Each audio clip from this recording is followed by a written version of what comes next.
بسم اللہ الرحمن الرحیم۔ السلام علیکم ورحمۃ اللہ وبرکاتہ۔ ماہ رمضان کی 27ویں شب کو 4 رکعت نماز پڑھیں۔ ہر رکعت میں سورہ فاتحہ کے بعد سورہ قدر 3 دفعہ اور سورہ اخلاص 50 مرتبہ۔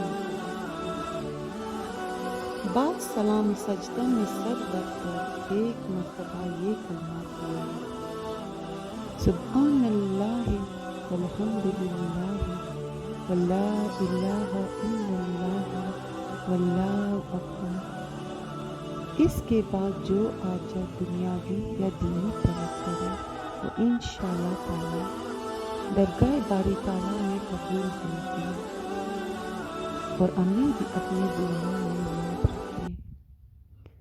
اگر ویڈیو پسند آئے تو لائک اور شیئر کیجیے۔ اللہ حافظ۔